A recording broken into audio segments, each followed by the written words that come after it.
Stacy Weber. Welcome to your start at living an ageless lifestyle. By becoming a member, you will look and feel ageless. You will receive lifetime full access, and you will join a growing community.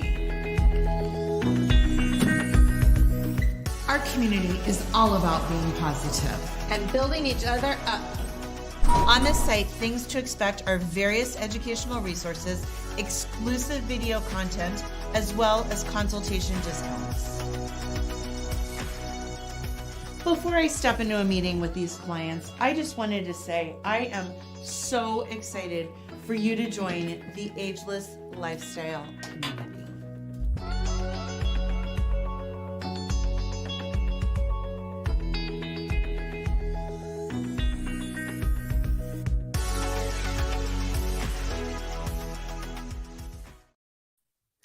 Hello, everybody, and hello to my good friend Vinny Marizio from Azorna Hospice Care. Welcome. Thank you, Stacey. And in case those of you that have watched before, Vinny is getting to experience our new setup for the very first time. So I hope you all enjoy it. It's going to be really fun.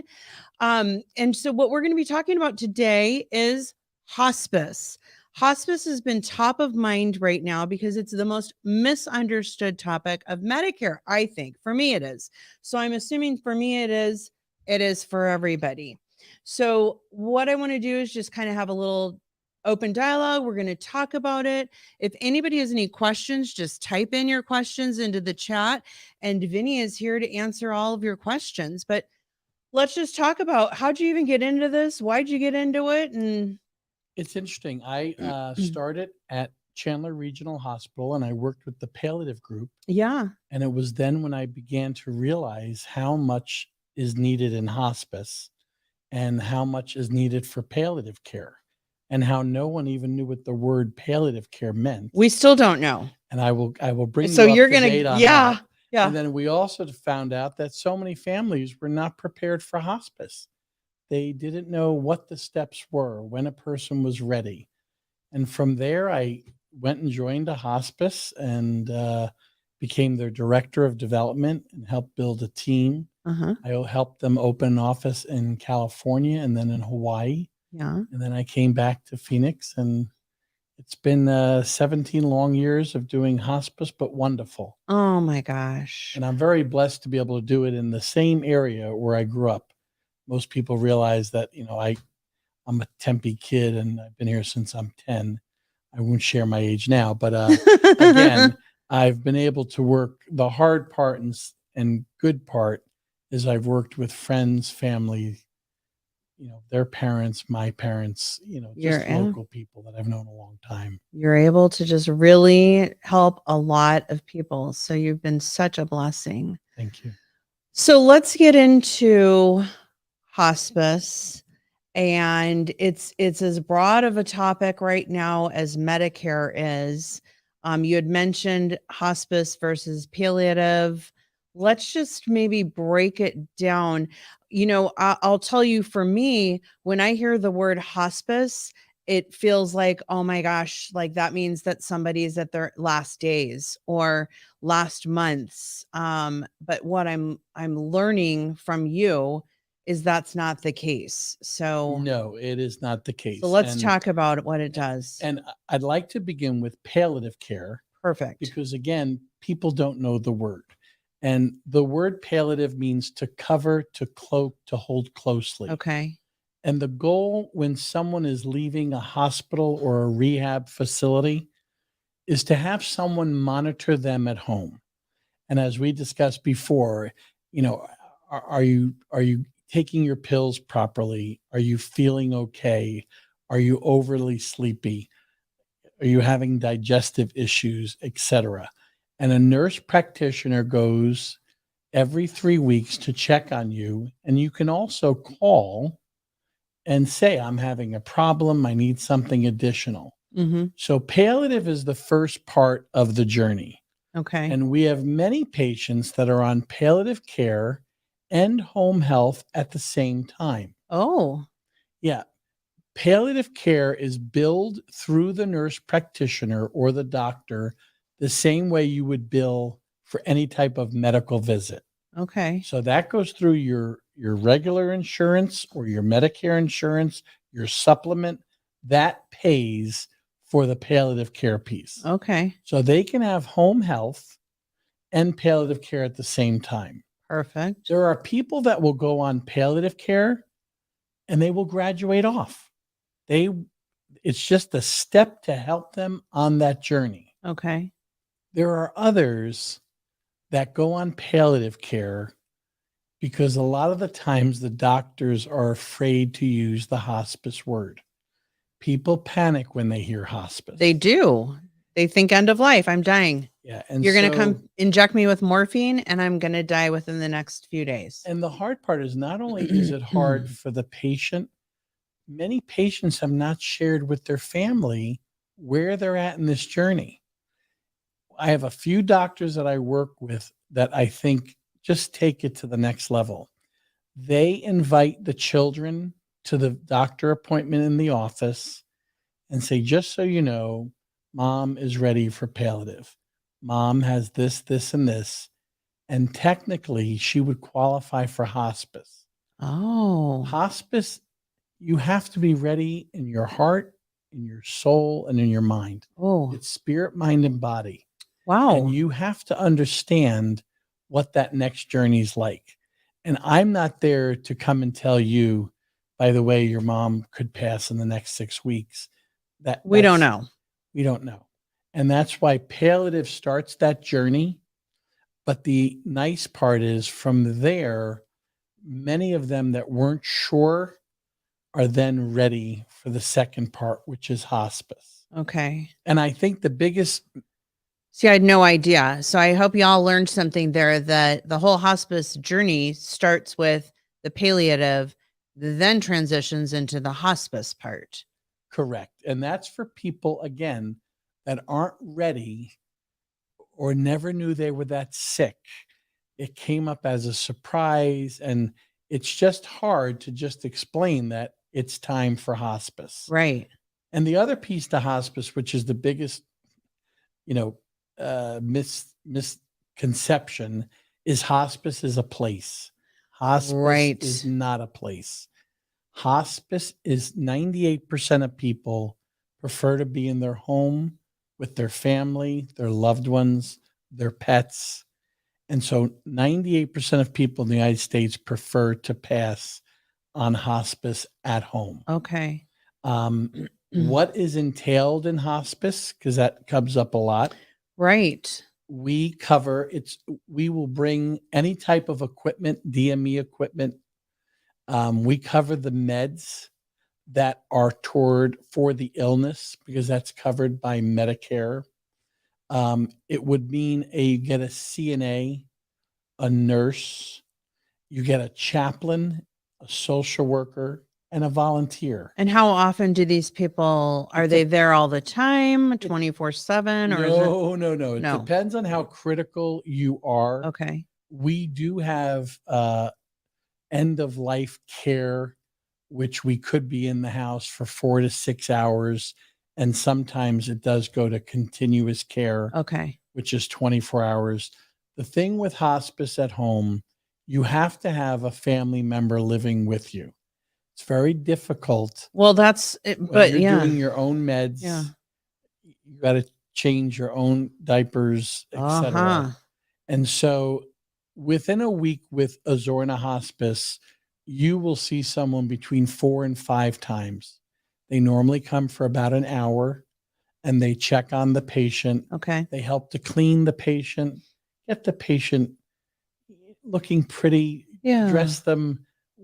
We change the sheets on the bed. Oh. We want them to have that dignity. Yeah. And that is the so one important. benefit of really in our government, both sides of the government feel that citizens should pass with dignity. Oh, And what a it's blessing. really important. And it helps the family because again, that journey could be 2 weeks. My mother was on hospice a year. Wow. So there is no time. Okay. And it's so funny because they always ask me, how much time do I have? Yeah. I don't know. And those that are able to make that decision through their faith, I guess, have a better understanding of when it's that you Yeah. don't determine when you leave. Yeah. So it's kind of important to have that chaplain for those that want that. Yeah. At end of life, we try to close off all those things that we've left open. Right. Right. And that is a person that can help and assist. Absolutely. So the fact that people often think that when hospice is called in, I hear all the time, they're going to take away all of my medications that I'm taking. They're going to put me on morphine, like either a drip or have me swallow morphine pills to help me pass easier. Is that like help me? That is not true. Okay, good. We do not expedite death. Okay. Oh, good. Yeah, we don't do that. When it's your time, it's your time. Okay. Now, there are those that would love, just They may want you that. put my dog to sleep. Can you put me to sleep? Yeah. Would you love the dog more than me? Yeah. Under Arizona law, we do not do that. Okay. You may remember Kevorkian Yeah. years back. Yes. California now Yes. has the right to expedite the process. Okay. We don't do that here. Okay. So again, the average person is normally on for 6 months. And after their first benefit period, you have to qualify for this. So talk about the benefit periods. What does that mean? The benefit period, your first benefit period is 90 days. And who That's says set that? by Medicare. Okay. And then from there, our nurse practitioner or a doctor has to do a face-to-face with the patient Okay. to make sure that the patient is declining. You can't be bedbound and then after 90 days you decide you're running a marathon. You wouldn't qualify for hospice. It is a benefit under Medicare. Okay. And again, they want people to come home and be cared for at home. The cost in facilities, long-term care, it's just astronomical. Yes. So Medicare would prefer that they come home on hospice, but you have to do your due diligence. Now, the medicines, we will not stop someone's medicine. If you're a diabetic, Stacey, and I take you off your insulin, Yeah. you're going to go pretty quickly. Yes. So we cannot do that. Don't do that. We normally cover the meds that are associated with the disease. Okay. My father had the gout when he was 31. Well, we found out at 79 he was still taking his gout medicine. Oh my goodness. Well, we did not cover the gout medicine. Okay. So again, we do everything we can because what we do is we give comfort care. Right. I don't want someone to go from feeling good to just lying in a bed all day. Right. The process will take its steps. The biggest thing, because we grow up in a country where food is the most important thing, and you have no idea how many times I've tell family members, if he doesn't want to eat, don't feed him. Oh. Your body can no longer digest or process the food. Wow. And again, I grew up in an Italian family. All we did was Eat. force food on everyone. That's not, they will eat when they're able to eat. We try to always make sure they have whatever nutrition they should have. Okay. And of course, we make sure they have plenty of fluids because again, your whole body is breaking down and we don't know if that's going to be 10 days, Right. 30 days, a year. Okay. But we're there for that journey. Okay. And that's the other half of hospice that a lot of people don't realize. Hospice isn't just for the patient. It's for the family. Yes. I can't tell you the number of times that I'm sitting with a 19-year-old, explaining to him that his mother's dying, and he doesn't understand it. Yeah. They weren't ready for that. Right. And that's the part where our volunteers come in, our social worker, because you need that support. Sure. You need that support. Definitely. It's funny. I find once the patient is on hospice, patient is ready. Okay. It's the family. That's not. They're We don't holding wanna on. we don't wanna say goodbye. Right. It's the Right. worst thing in the world. Right. Now tell me, I had for a long time in my mind that hospice was just one big thing.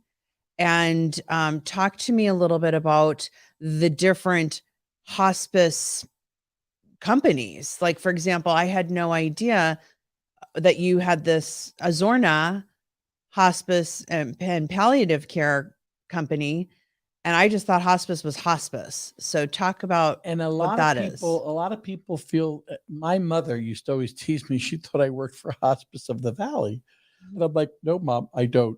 But everyone just assumed that there Yeah. was one hospice in Maricopa County. Right. And there's actually about 186 that are active. Okay. The big thing when we decided to open Azorna, we wanted to do it right. There should never be a bad hospice. Right. We're not selling red Corvettes. I mean, this is a very Yeah. difficult position. Yeah. Over the last 3 years, with everything we've gone on in this country with COVID, with people not having the chance to say goodbye, Mm, I do feel we're going to see effects gut-wrenching. from that Oh, definitely. with people. You have to have that closure. The other thing is, when I interview the staff, I ask them, and it sounds kind of corny, they all laugh. I'm like, did you love your mother? Because if you didn't love your mother, you can't love another person. That's so funny. And the care you're Yeah. giving, you're helping someone at the darkest time of their day. Yeah. And you want to be able to walk in, and when you leave, they're smiling, they're clean, they feel good, the family feels good, because they're going to have those times Right. and they don't feel like that. Yeah. So we decided we were going to do it differently. We have about 119 years experience amongst my 5 partners. I'm I'm the 6th partner. Wow. And it's nice because like we pay for a more expensive diaper. People be like, why would you do that? It's not a business that you're going into just to make money or to make a living. That's awesome. Again, every decision I make goes back to my parents. Oh, How would yes. I want them treated? Right. And so we send people sometimes extra during the day. I have a CNA that I brought with me, and I found out years ago he would go there after work and bring spaghetti to Oh, this man who refused to eat. And my CNA Angel spoke Italian, and this man was from Italy. oh, And Angel would sit with him 3 nights a week, make him spaghetti.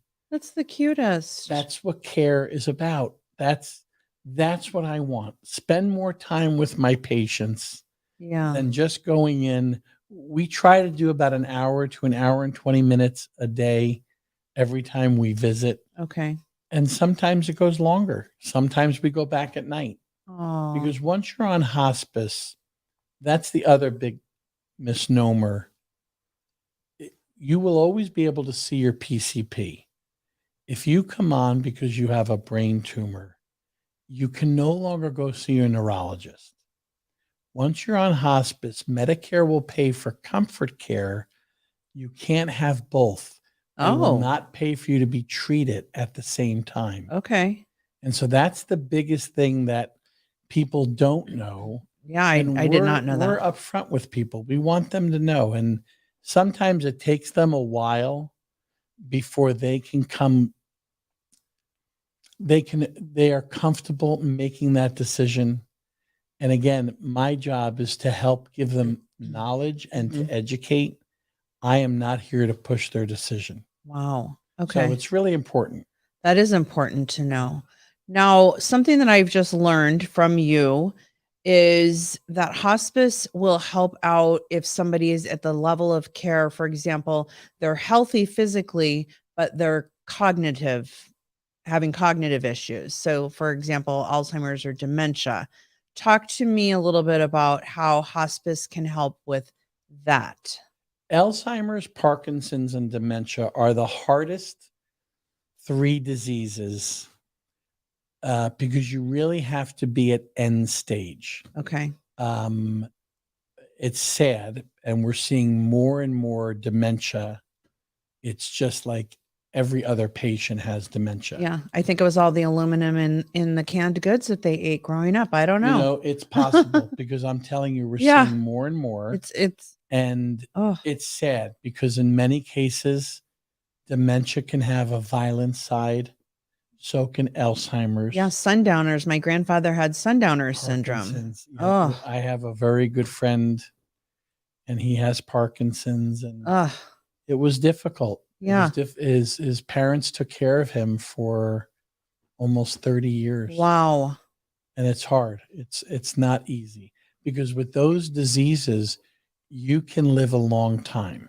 Exactly. Under hospice, technically, we are to determine if you are at the last 6 months of your life. Okay. And so that's how we qualify people. But as I told you before, you don't know. I don't know.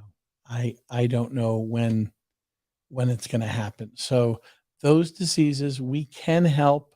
We have a lot of palliative people. And in Arizona, we're very lucky. We have a lot of non-medical companies that we work with. Right. The problem is that's not paid for by insurance or Medicare. I was just going to ask you who pays for it if that's the case. It's cash out of your pocket. And it used to be $20 an hour 12 years ago. Now we're up to $35 to $38 an hour. Oh my goodness. But you can't be alone for the whole day. Sometimes children will move in to be with mom or dad. They can't do that so much anymore. And it's hard because they can't be left alone and someone's got to be there. We see a lot in Arizona especially in the East Valley.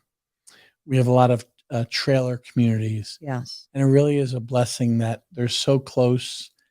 The patients I've cared for throughout Mesa in trailers, everyone helps. Oh, that is a good benefit. One neighbor would come over and sit with her, make sure she ate her breakfast. One neighbor would come at lunch. Oh. One neighbor would meet the CNA. One neighbor would meet the nurse. Okay. And they would give them updates how the patient was doing.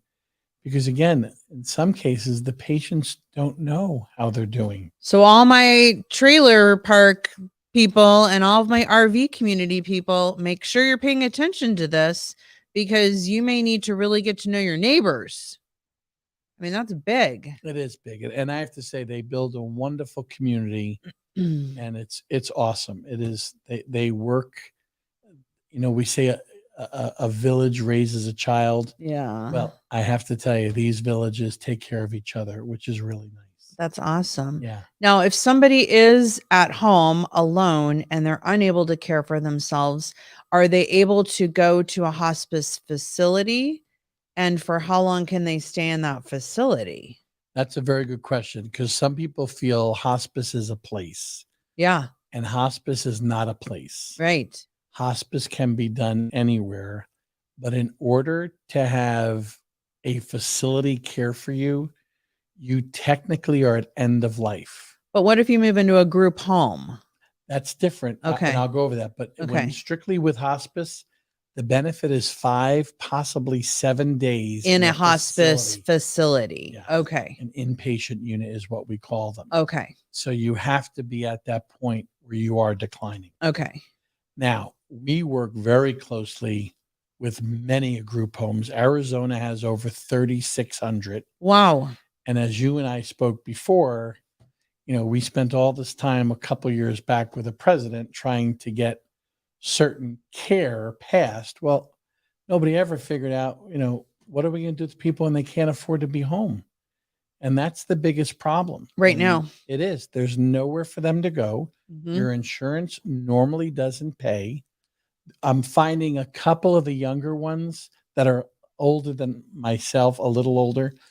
They had long-term care insurance. Right.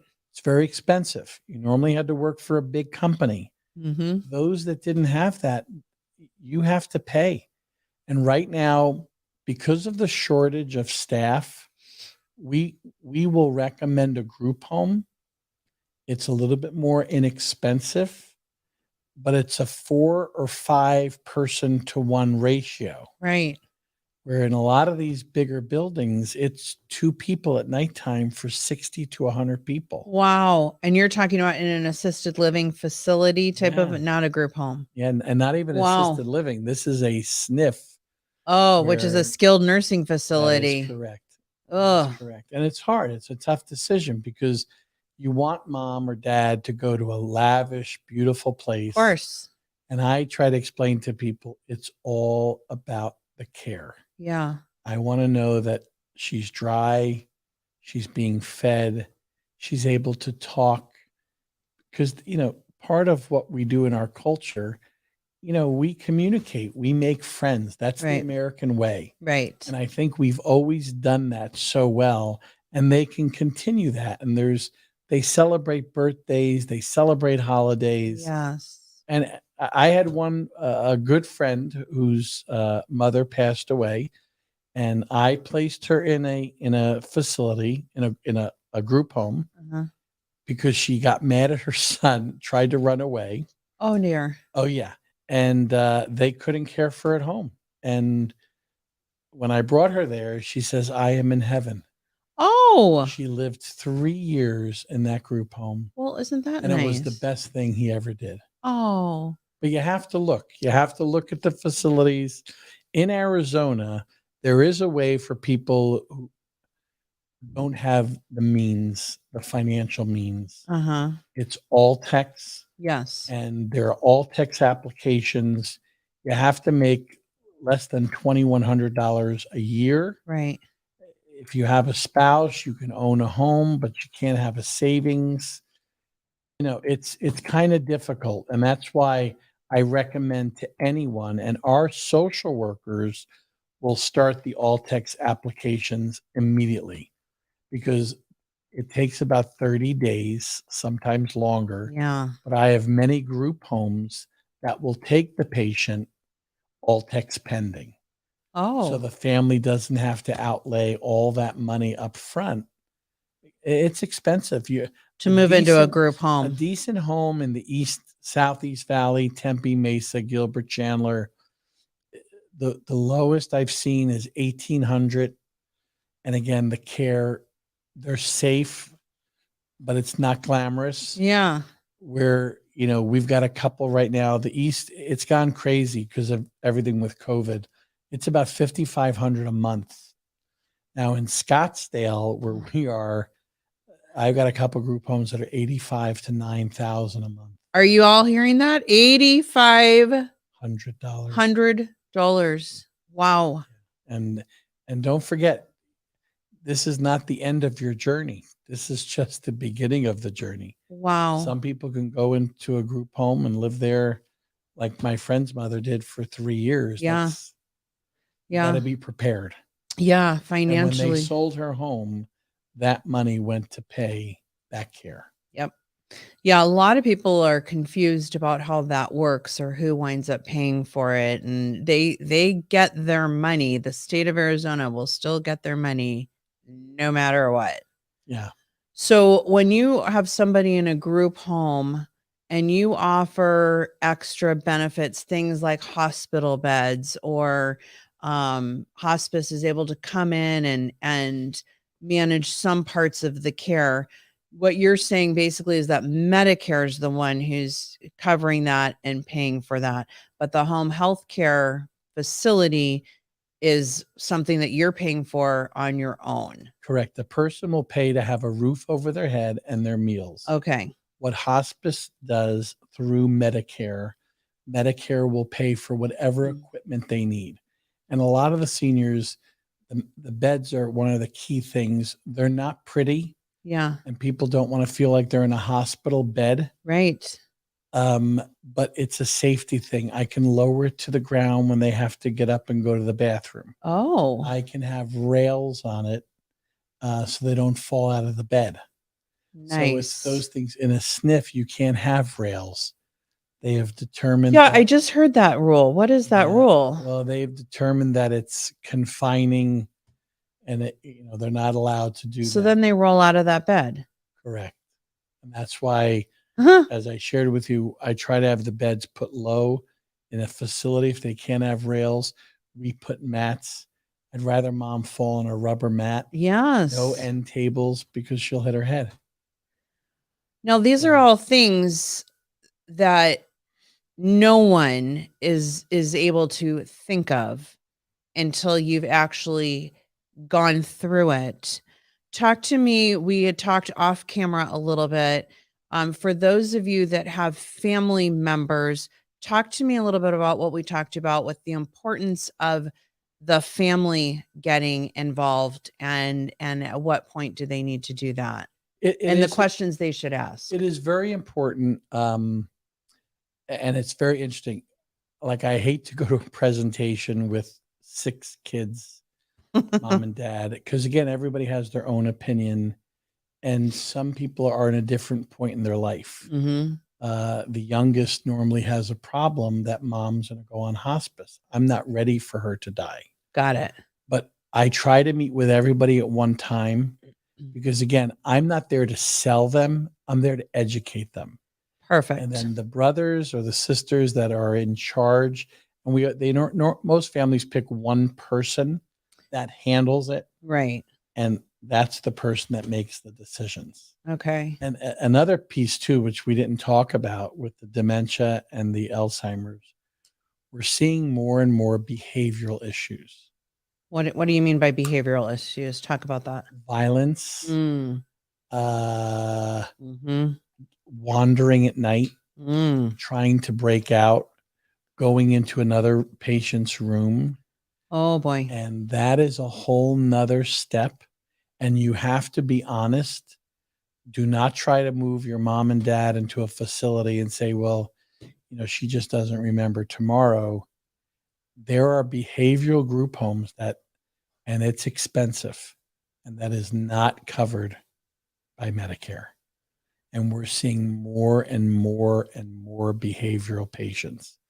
You cannot go to a place and do harm to someone else there. And you believe it or not, some of these 80-year-old men, they look like they're 75 pounds, but let me tell you, They're strong. they're strong. Now, this is new for me. I don't know if any of you knew, but there are special homes for behavioral situations. Correct. And there are special senior living facilities. I had no idea. Yeah. We have a good friend, Harvey. He owns Desert Haven in Phoenix. Uh-huh. And he's doubling the size of Wow. his building. There's only about 30 in Arizona, and I know of 5 group homes out of. And what 30. do they charge? Any group homes are cheapest $6,000. Wow. Cheapest, because many times they can't share a room. Yeah.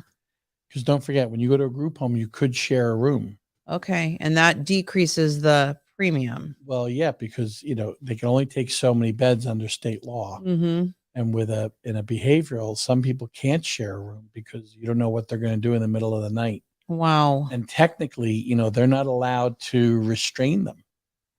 Oh, no restraining. That's against the law. Wow. I'm just looking at my questions here. Go ahead. So and what's the requalifying process? That's a very good question. When a person requalifies for hospice, it has to be a nurse practitioner or a doctor, and they actually come there face to face and they see the patient, and everything is documented the whole time they're on hospice. Okay. So the CNA goes, they document. The nurse goes, she documents. Anytime someone walks in, so the nurse reviews that to try to get a history. Is she going down? Is she going up? And then the nurse will just ask her questions and help determine, is she still declining? Okay. Because if a person is declining, they will continue hospice. What's the difference between the CNA and the nurse? It's so funny because I always say a CNA is an angel. Okay. When you walk into a home and you're able to bathe someone, clean them, comb their hair, put their lipstick on. Yeah. Uh, you're going above and beyond what most of us had to do. Many of us have never had to do that with anyone that we loved. Right. And that's the part of the hospice that I think offers great dignity. Because again, we want to make sure that they feel as good as they look. Yeah. And and they'll still shower them, they bathe them, Mm. even in a group home. Okay. Most group homes will do a bath every other day Oh, or every 2 days. Because don't forget, a lot of the elderly, their skin is so thin, yeah. you can't, you can't scrub it away. And so you've got to be really careful. Right. And so we will go in and we will do baths. And many times at the end, we end up doing a bed bath. Our goal would be to get them up and get them into a shower. And the nice thing in all these group homes, they're all wheelchair. You wheel them right in and they Oh, shower that's in the nice. wheelchair. Yeah, it's just for safety Yeah. to lift someone. And again, at 100 pounds, it's easy when they're soaped up. They're slippery. They're slippery. And when they're 350, Oh, geez. oh yeah, it's a 2-person assist. I send 2 CNAs every time Wow. because we will not risk the patient getting hurt. Yeah. Costs more money to do it. I don't really care. Safety is important. Yes. And that's how we operate. That's awesome. Well, and I would imagine that if it created an issue, then that would be an even more of an expense. Oh So yeah. sending another person is a Oh beautiful yeah. thing. And it makes sense. And that's the other thing too, is that, I had one today and the question was, if mom gets a UTI, will you treat her? Absolutely. Those are I hear of that almost Oh, daily. It's as you get older, it's rampant Yeah. and the effects are horrible. Yes. Some of them become so confused, Yes.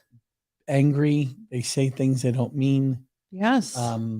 So I explained to her, if your mom falls, breaks her leg, breaks her arm, we're taking her to the hospital. Okay. We're not going to have someone suffer. That was going to be one of And my the same questions. thing Yeah. with UTI, the flu, antibiotics. We'll give them antibiotics. I don't want someone to choke to death Right. because they're on hospice. Hospice is about comfort care, doing everything we can to make them comfortable on this journey. That's amazing. And Vinny, I have to say, I know that you've been the resource for quite a few people that I know. Your passion and compassion to get involved with the family is like nothing I've ever witnessed. I mean, if you were a gymnast, I've watched you jump through every hoop and do cartwheels and handstands to make people's situation better. And so for that, I really applaud you with all that you do. I mean, it's Thank you. been phenomenal to watch. And anybody I've ever given your information out to, you're immediately right, getting with them. And I think that just for answering questions, you're so helpful. How can people reach out to you? How can people get a hold of you? How can people learn about you? Azorna, we have a webpage, and we are right now. The office is in Mesa, Okay. but our nurses are all over the valley. And my cell phone, which people call me on all the time, is 480-578-8192. But Michael is overseeing the staff at the office. They can call the office at any time. It's interesting. The people that I work with, we all feel the same thing. It's a calling Oh, to do yes. hospice. Yes. And I have to say, being here since I'm 10, 50 years of my life spent with people, it's a blessing and a little bit of a curse. I attend Yeah. many funerals. Yes. I pray with many friends. Yes. Yeah. But I'm here to help on that journey. Oh, It's not easy, yeah. but it's so important. Yes. I apologize. No, Yeah, it's so important. it is so important. And I've watched you really put your hand in and pray with people. And everybody that knows me, I'm a praying girl. So it's the most important thing, because it's all we got is our God. Divine intervention sure helps. It does. It does. Sure helps. It does. One thing I did forget to mention, and I put this at the end because I wanted to make sure before I sign off, but I do want to ask this question, as that was a heartfelt send off. But one thing I wanted to mention is, who dictates your care? And we talked, and I didn't know this, and I wrote it at the bottom of my notes because we talked about it off screen.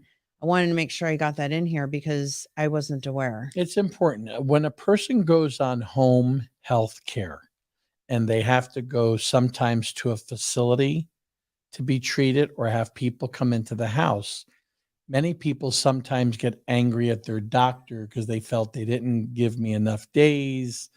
I needed someone to come more than twice a day, once a week, whatever the number is.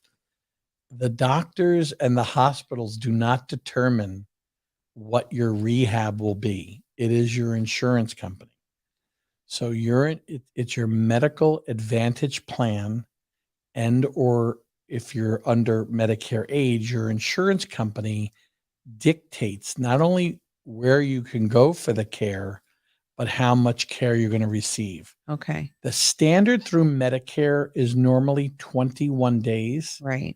As long as you're progressing, showing signs of improvement. And as we talked about before, those of you with moms, dads, brothers, sisters, you go to those facilities and you make sure that they're rehabbing properly. Because if they don't rehab, they can cut it short. And you have to realize those buildings are set up to get people in and out. Money in and out. They got to make they can't hold these buildings with empty beds, and they can't have people that are not showing signs of improvement. Correct. Yeah. Now, in hospice, there is a medical director. The nurse and the medical director determine, will you need a CNA every other day? Will you need a nurse once a week, twice a week? And it depends on where you're at in the stage, but that's done through a medical director who's reading all of the records every single week. Okay. So a care plan is set up, and we follow that plan. We cannot just immediately just change what we're doing. It has to be directed by the physician. Wow. Okay. Yeah. And I had no idea about that. So I wanted to just make sure. Okay. Well, Vinny, we will, what we're going to do is, I know we have questions. My little team is pointing. I see some questions. I'm excited. But what we will do is include all of your information in our notes so that they have the ability. We will also have all of your information and a link to Vinny's Azorna Hospice and Palliative Care website on our website. So you can just come to the www.enrollmentbenefitshub.com, and that we'll have a link there to be able to go visit that as well. Okay.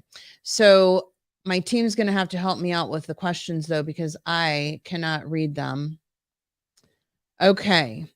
Do you need the PCP to order hospice? And I think we just said that, right? Yes. It normally is done by the PCP.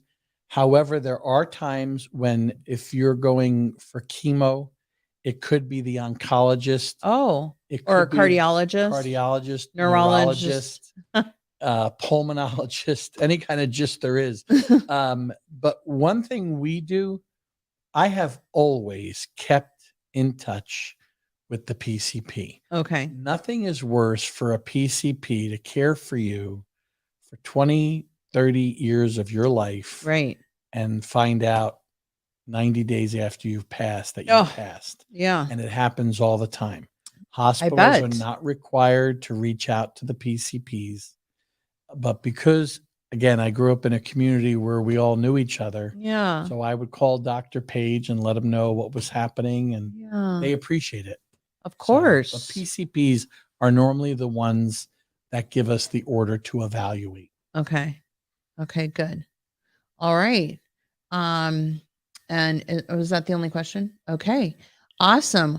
Well, thank you so much, Vinny, for your time and your passion for this. Again, I've seen this man firsthand. I have recommended this man firsthand to reach out to so many people, and you go so far above and beyond. And I know your parents, whatever I know you do for every single person, what you would do for your parents, and I know that anybody who has you in their life is blessed. So you Thank are a you. blessing, Thank you and so much. we are so grateful for you. So thank you so much for your time. And again, if anybody has any other questions after this time, if you're watching this at a later time and you have questions, obviously, you can type them in there. I'll get with Vinny if I don't know the answer. But he's always available. He's given his cell phone. And did you give your website address? You're going to have it on your. I'll have it on. Yeah, I'll it'll have be it on so there. much easier when they can just read it than just saying it. Yeah, you're right. Okay. All right. Thanks, everybody. Have a really blessed rest of your day. And we appreciate you being here. And don't forget to like and subscribe to the channel, please. That will help me out a lot. And we really appreciate all of your time. And have a blessed rest of your day. Thanks. Cheers.